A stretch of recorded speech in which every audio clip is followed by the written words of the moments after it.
of this modern day. We actually had a little change to the request or the observation of one of our esteemed viewers. And the question is, we had mothers and grandmothers of faith yesterday. So where are we leaving the fathers and the grandfathers of faith? So tonight, our topic really is fathers and grandfathers of faith. Because, it takes two to tango. Amen. In a family, Amen. there are fathers Amen. and there are mothers. So I don't want the fathers to feel a little bit jealous and to feel left out, because there may be as many mothers as possible. If there's no father, there's still no children. So fathers, this is all for you. We'll give you a shout out, and but fasten your seatbelt. I hope you enjoy what is coming.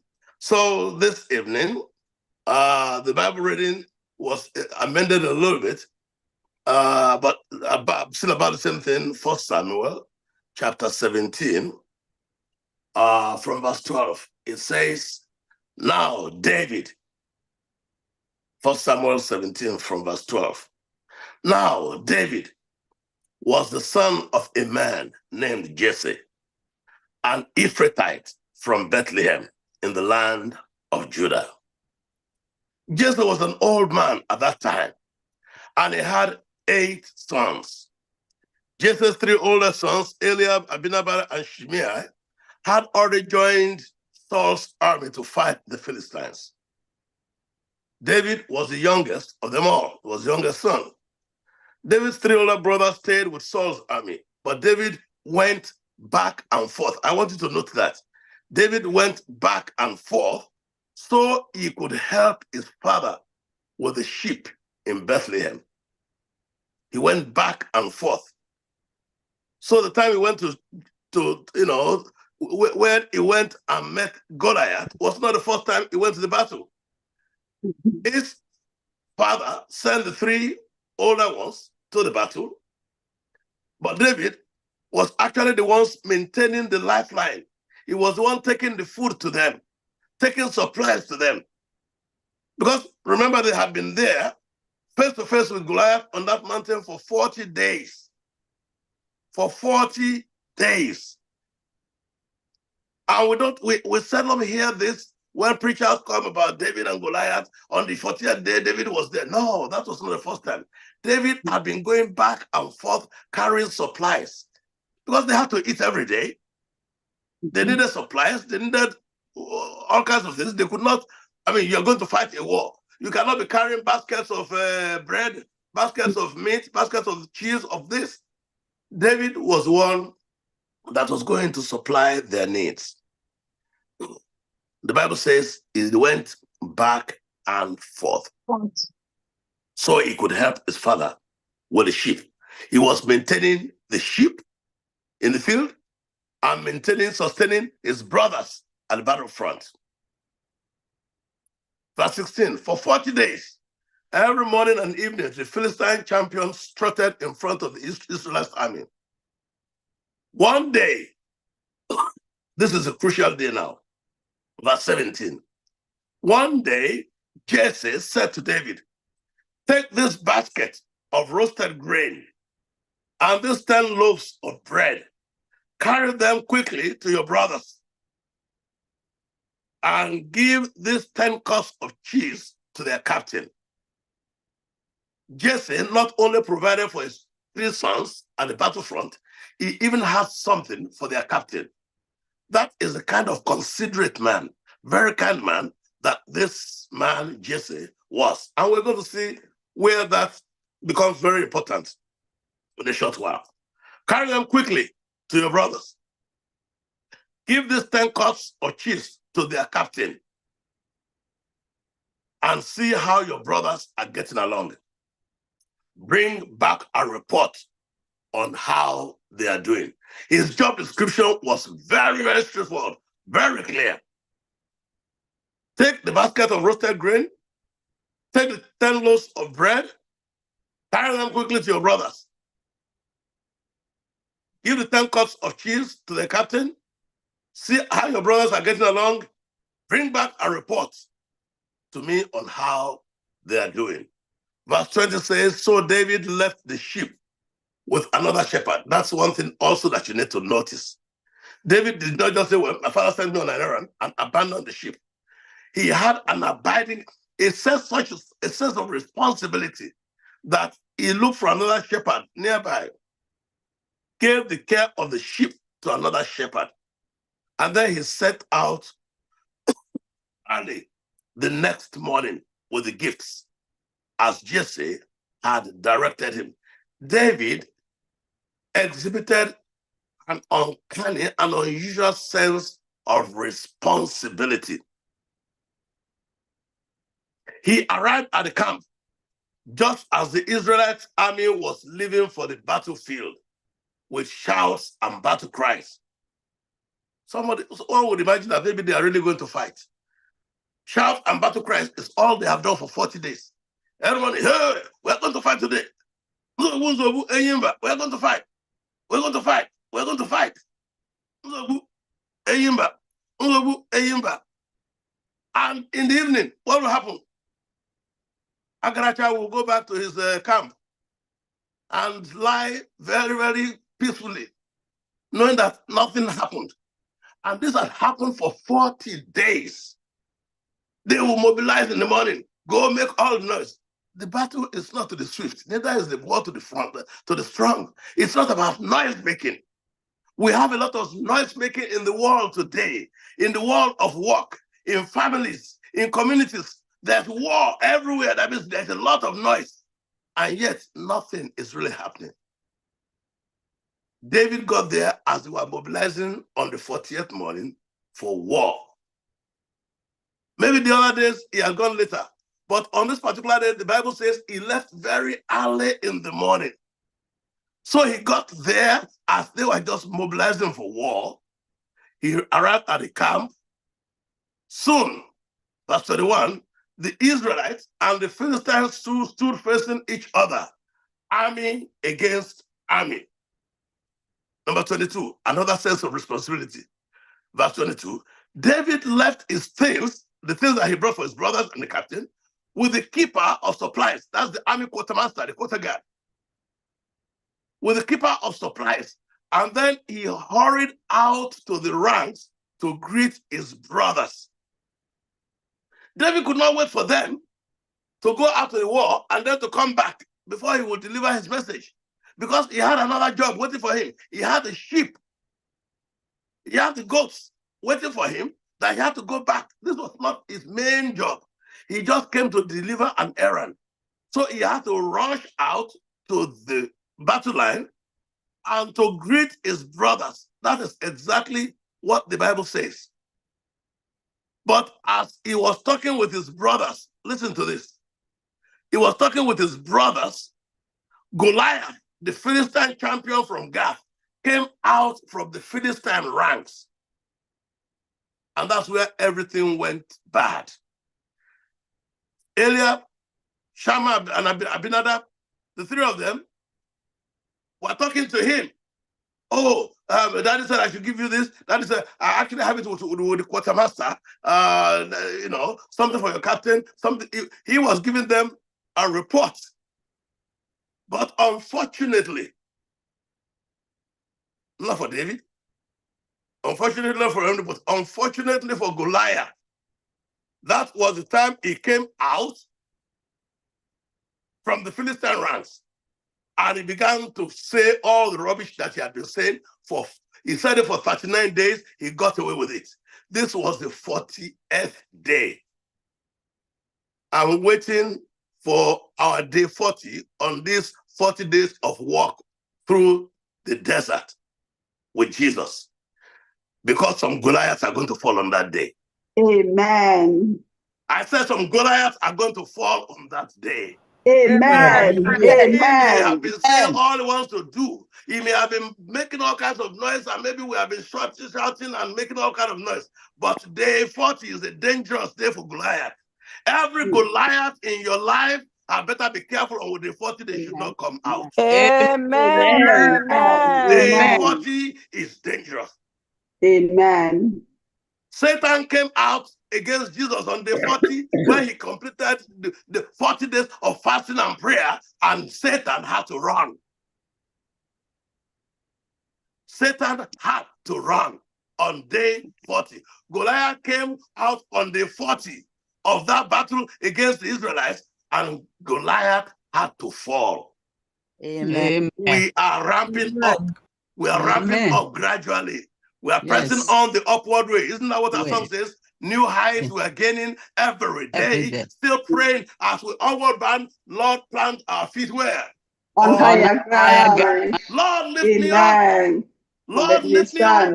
Me, Amen. this tiny me, this little me. Lord, lift me up. Amen. And help me to stand. Amen. Help me to stand by faith on heaven's tableland. Amen. Let's read a little bit further.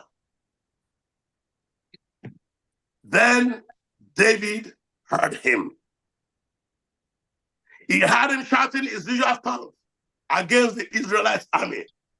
As soon as the Israelite army saw him, they began to run away in flight. That was the real cause of the problem between Eliab, David's oldest brother, and David.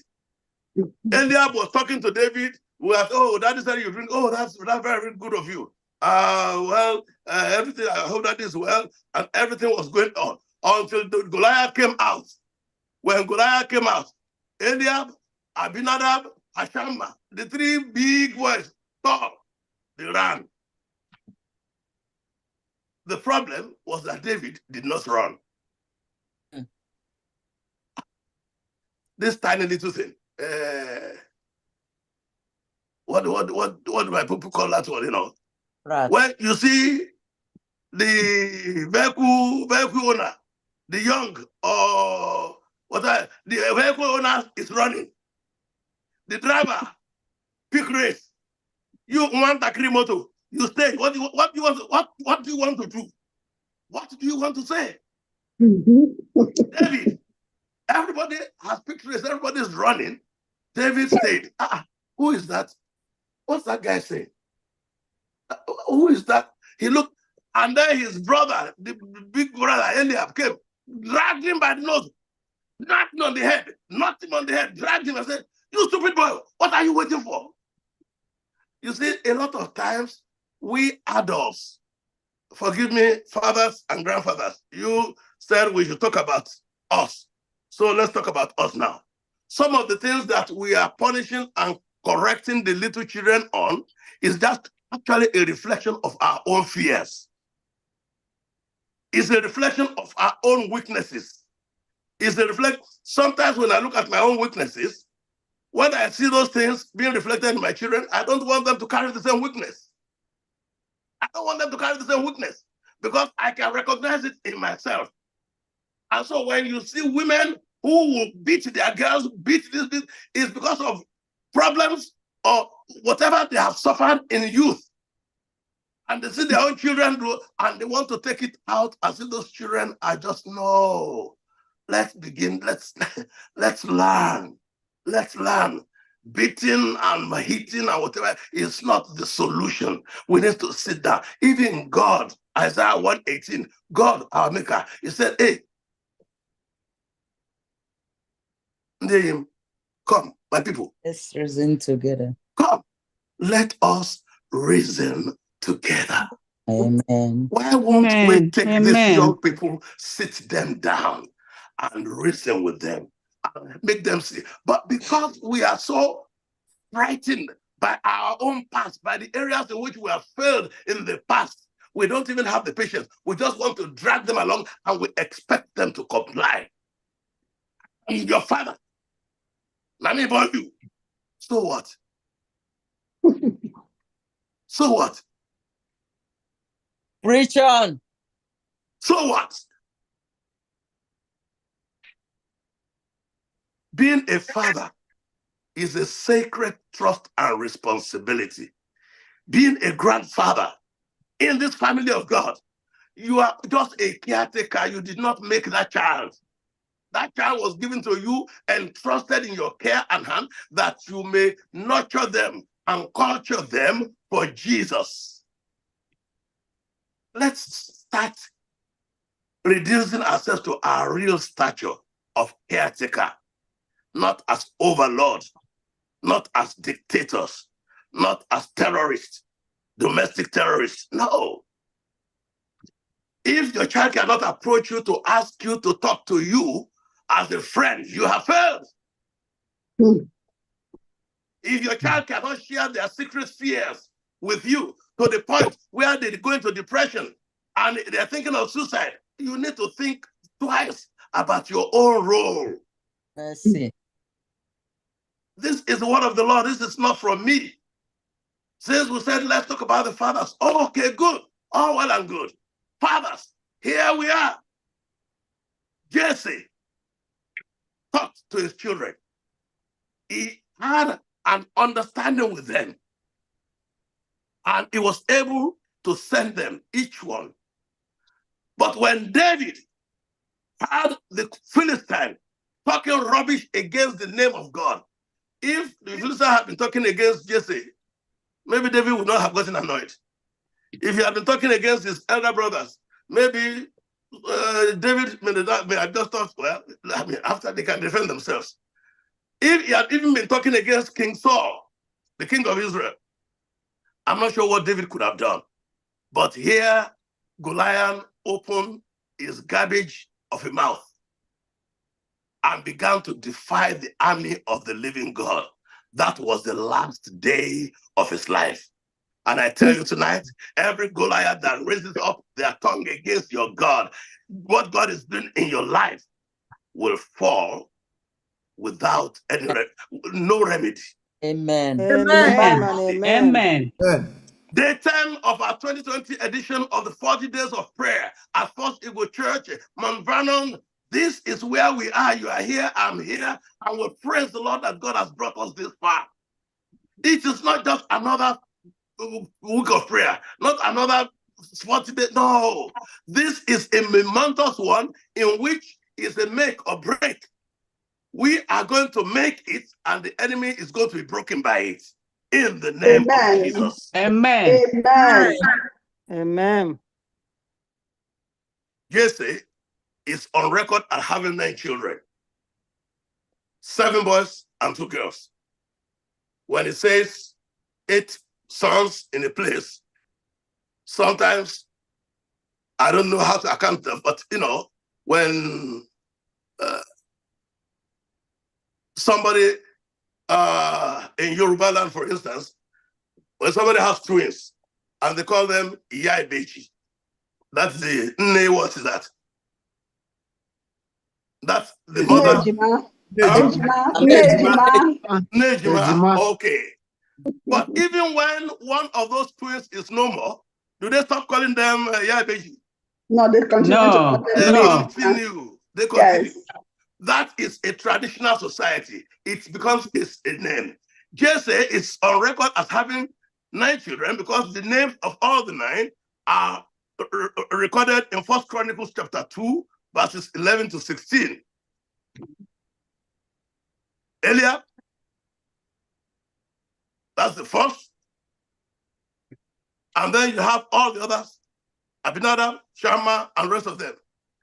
And then, look, maybe you need to understand. Let's do a little bit of understanding here. In the traditional Israelites, what was the age gap between Moses and Aaron? It was 3 years, right? And between Aaron and Miriam, it was what? 3 years. That's why between Miriam and Moses, it was 6 years. The traditional gap between children in the same family are 3 years. Now, let's go to the family of Jesse. Eliab was the first. David was the last of 9.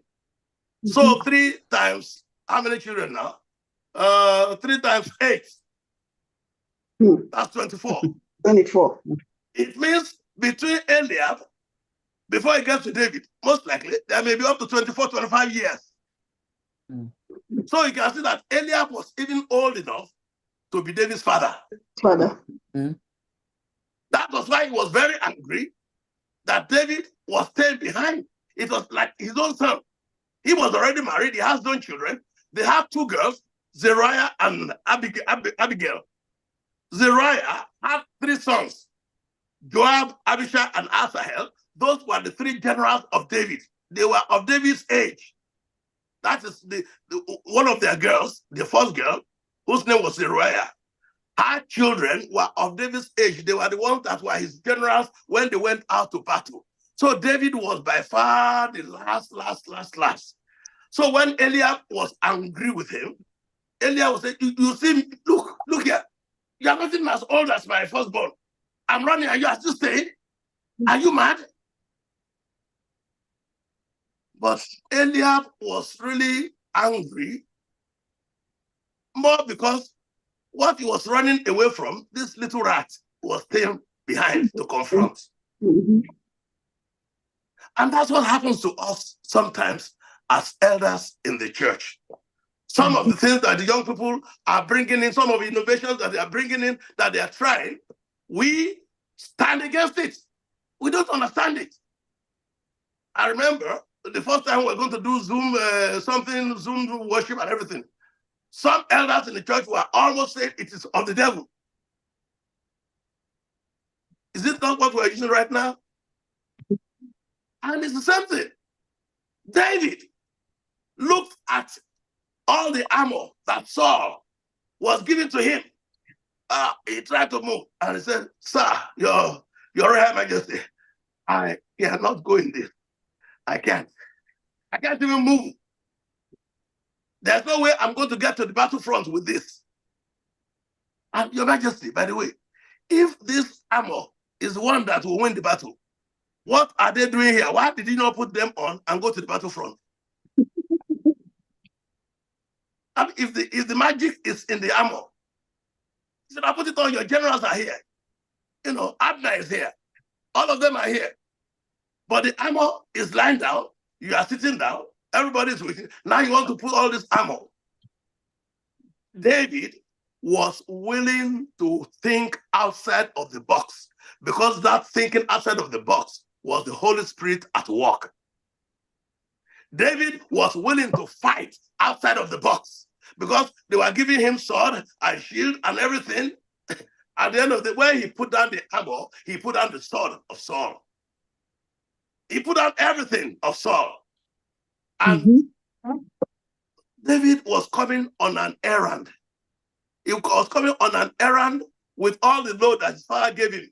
He still had his shepherd's bag. And it was inside that shepherd's bag that he put 5 stones from the valley.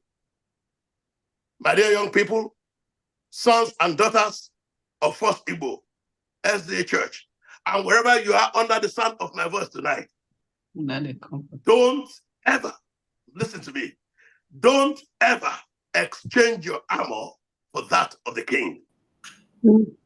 Don't ever. The armor of the king may be made of gold. It is not for you. The sword of the king may be made of silver. It is not for you. David went with nothing other than the sling in his hand. That was what he was used to. And it is with that sling that God was going to take the victory and give it to Israel. By the way, when he got there, after Goliath fell, where did he find the sword to cut the head of Goliath? It was Goliath's own sword. Yes. Therefore, every tongue that rises up against you in judgment shall be confounded. Amen. By their own weapons, they will be destroyed. Amen. Amen. This is not, it's not rocket science. It's not rocket science. By their own weapons, they will be destroyed. Now, as we close tonight, let me give you 12 lessons. You know, since there were 12 disciples, Jesus chose 12 disciples, and he went into the desert. He stayed 40 days. Right now, we are doing our own 40-day walk through the wilderness of New York, the wilderness of Lagos, of Aba, of wherever. And let's imagine that we are 12 disciples. So we want to get 12 lessons. There were 12 tribes of Israel. So as I meditated on this tonight, the Lord gave me 12 lessons that I need for you. Get your pen and just note it down. Number one, David, as an insignificant lastborn, was not accorded any value or respect as a person. Not even initially counted among the sons of his father when his father was counting them before Samuel. They didn't remember him.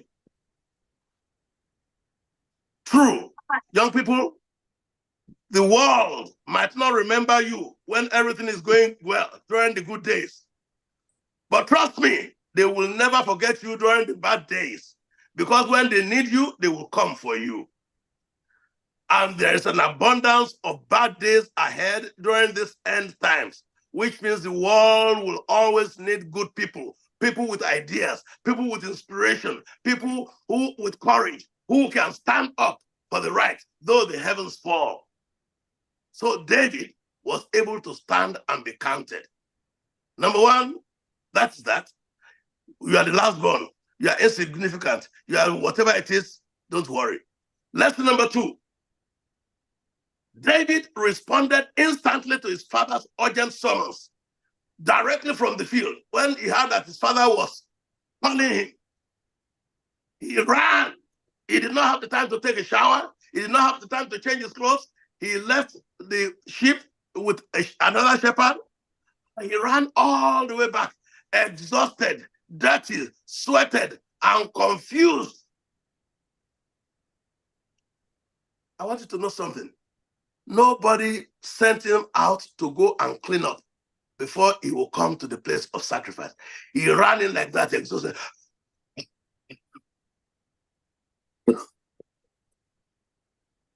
You know?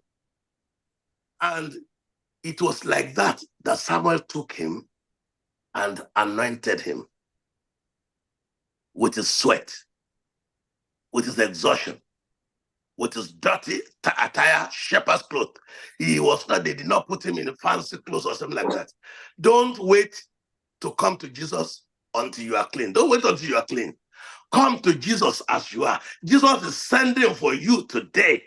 Don't wait to clean yourself up. He wants to anoint you. He wants to appoint you. He wants to give you a special commission for his work, that you may become somebody from nobody, that you may go to the uppermost from the guttermost. Don't wait to clean yourself. Just come as you are. David was anointed with his dirty clothes, with his sweat and all. That's number two. Point number three. Samuel was standing with his father, and David was confused. He suddenly rushed into the place. You know, Prophet Samuel did not go to Jesse's house. He was afraid that Saul would hear and kill him. So he had to go with a goat to say he was going to offer sacrifices. And David got in there and he was confused. He saw all his brothers, all the big brothers. He saw his father and he saw everybody. And here he was, tiny little boy, 17-year-old, and looking at Eliam, who was 6 or 7 feet tall, looking at each, and he didn't know. Samuel did not even have any preliminaries. He didn't have any talk. He just called him, poured the oil on his head, anointed him, and fled. He ran away. He ran back to Ramah, his village. Let me tell you something, young people. You may look confused at what God is doing in your life. You may not really understand. But your imminent anointing and appointment is in your hands. It is not in the hands of the people around you. It depends on what you do with the summons that God is calling you. When Jesse sent for David, he ran and he answered, only to go and meet his destiny. Today, God is calling for you. Don't wait. Don't wait. Don't look at somebody who approves. Don't wait until your friends would approve or your friends would disapprove. It does not lie in their hands. Your anointing, your appointment, your salvation lies in your hands. It does not depend on your grandfathers or your fathers, but they will be there to witness and to testify as to your divine destiny in Jesus. Point number 4, after David's anointing, when you read that 1 Samuel chapter 16, the moment David was anointed, God began to open miraculous doors of opportunity in the direction of his future destiny, which was totally unrelated to his talent. First, immediately David was anointed and Samuel went back.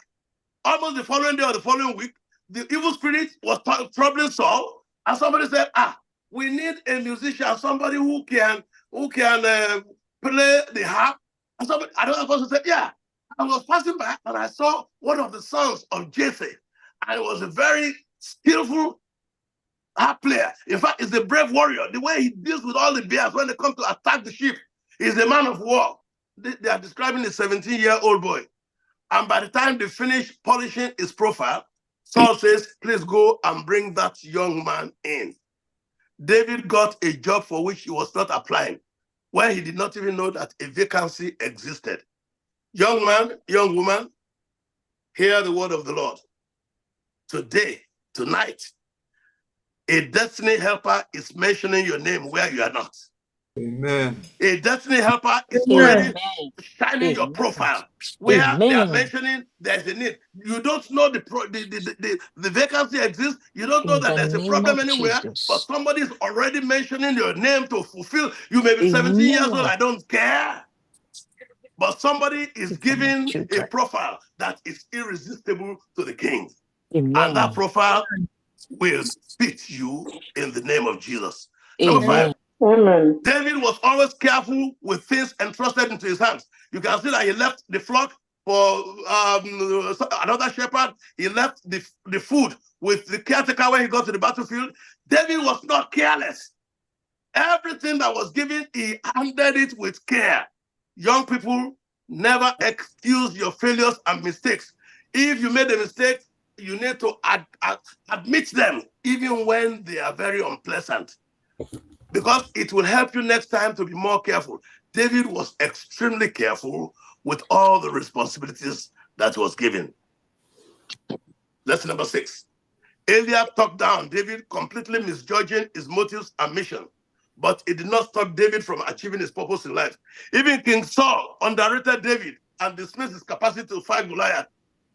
But David was more confident of his mission and motive than to let himself be confused, even by experienced grown-ups that he devoutly respected. The Bible says you should honor your father and your mother. That is non-negotiable.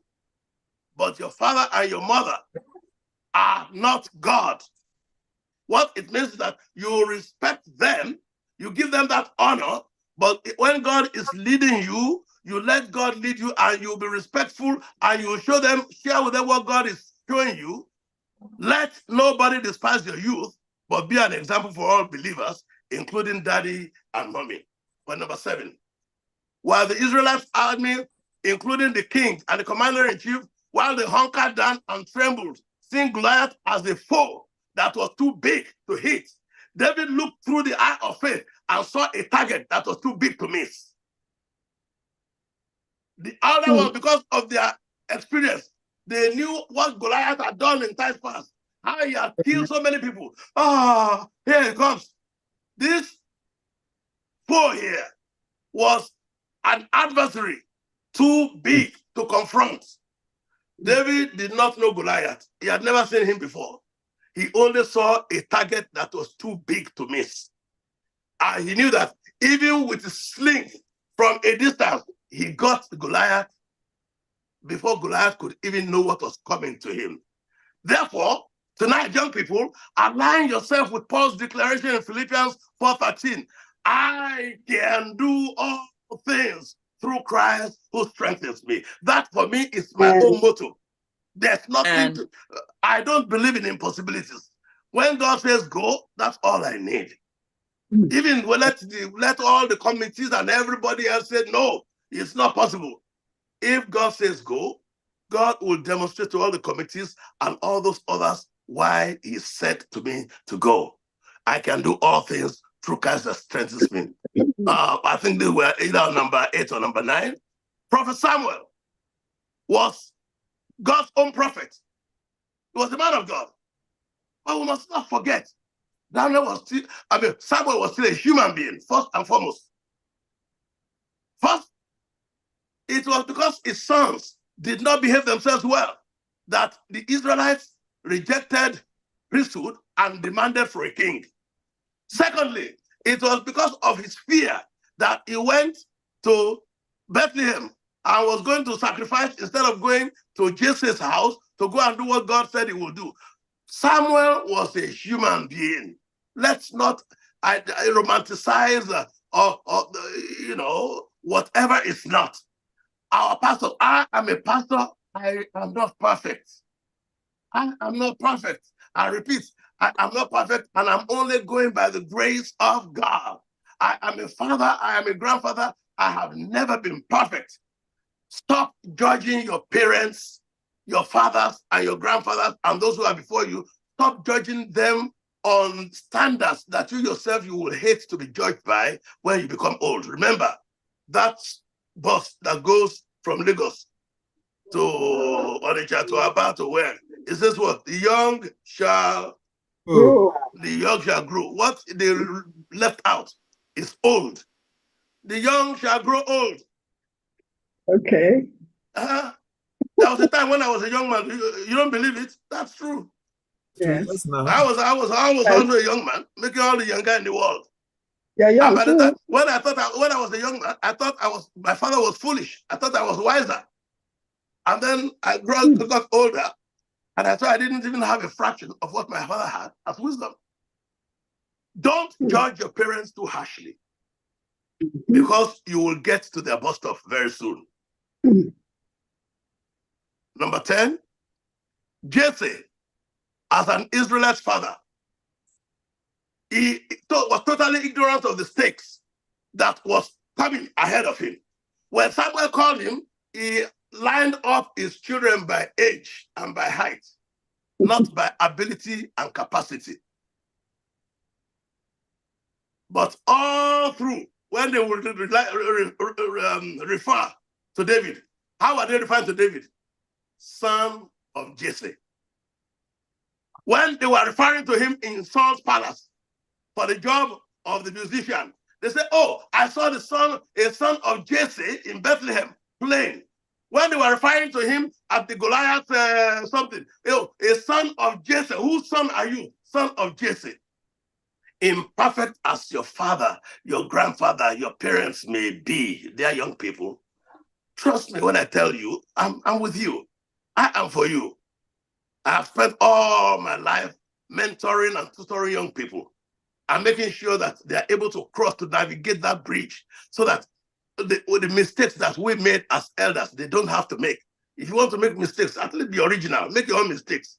Don't repeat those old mistakes that you have made and made over and over again.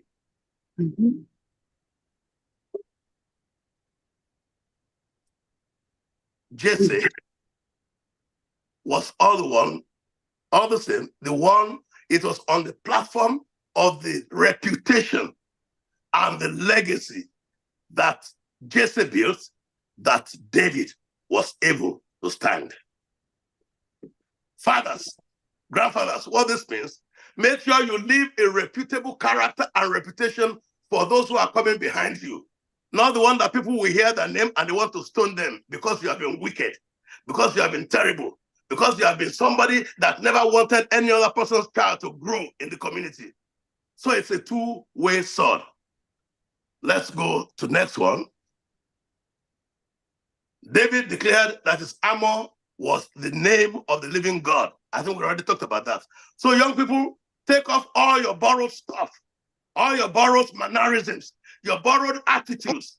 Fight in your own armor, which is the armor of God, with your own weapons, which is the sword of the Spirit, no matter how simple it may look compared to the sophistication of the enemy. Remember, it was not the armor that gained the victory against Goliath. It was not, it was the armor of God. Number 11, between these are the last two, if you forget everything else that I've said tonight, first Igbo SDA brothers and sisters, fathers, grandfathers, mothers, grandmothers, their children, you're my brothers and sisters in Christ. These last two, you must not forget. If all the adults forget this, but you must never forget as young people, between the divine anointing and the royal appointment and coronation of David, there was a period, a gap of 13 years. David was anointed at the age of 17. He did not become king until 30. What that means is that even though God has promised you a future and a hope that is beyond whatever you can think of, you need to wait for it. You need to learn to wait for it. Be patient. Because God said it now does not mean you cannot control. God knows the times and the seasons. He is the one that knows when it is best for you to arrive at the destination. You may become head of state today, and suddenly there's a coup d'etat tomorrow, and then you are killed in a coup d'etat. What have you gained apart from just becoming head of state? But at the point in time when you will get into the position, and then you'll be able to make an impact that the world will not be able to deny, that is when it will be good for you. Lastly, between the point of divine anointing and the accession to the throne, David passed through some crucibles that were so dangerous that they could have caused him to lose focus. He could have lost focus. The king was even trying to kill him. He was doing everything to protect the king, and the king that he was trying to protect was trying to kill him. Look, simply because you are doing God's will does not mean that everybody will look at you and will be glad that you're there. No.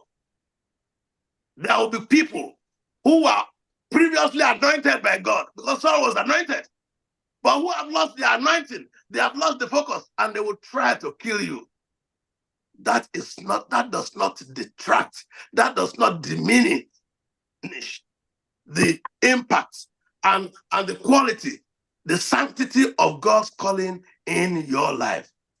My dear brothers and sisters, remember, Jesus passed through hunger, through greed, temptation for greed, and everything, and for power. During the 40 days, we are passing through the wilderness of this life. And because we are walking hand in hand with Jesus, we have nothing to fear. Because God says, I will be with you. When you pass through the waters, they shall not overflow you. The fires of life shall not burn you. He didn't say there will be no fires. Therefore, today, I challenge you in the name of the living God. Hold firm. For those of you who are at home, or you are in various ways, various locations, on Saturday, on the next Sabbath, by God's grace, we're going to have that first anointing service. Because I cannot, knowing what I know, seeing the way God has worked with me, seeing what He has deposited, making me to become something when I was nothing completely. I need for you to be empowered. I need to pass that on. And by God's grace, it does not matter who is against you. You will get what God has promised you. You will get to your destination. The enemy will not stop you on the way. Your friends will not stop you on the way. Amen. The parents will not stop you on the way. Amen. Even the kingdom, the government will not stop you on the way. Because the government tried to stop David, the government could not. And so today, as we bow your heads and we pray together, Heavenly Father, I commend these young people into your hands. Father in heaven, we're going to have a wonderful time on Sabbath. We're going to have a feast of anointing, of empowerment, where your sons and daughters will get a new mandate for their lives. Father in heaven, it doesn't matter where they are, they will get it if they believe. It doesn't matter who they are, they will get it if they believe. Amen. And I just want to thank you because these 40 days of prayer are 40 days of walking through the wilderness, and we will make it together in the name of the Father,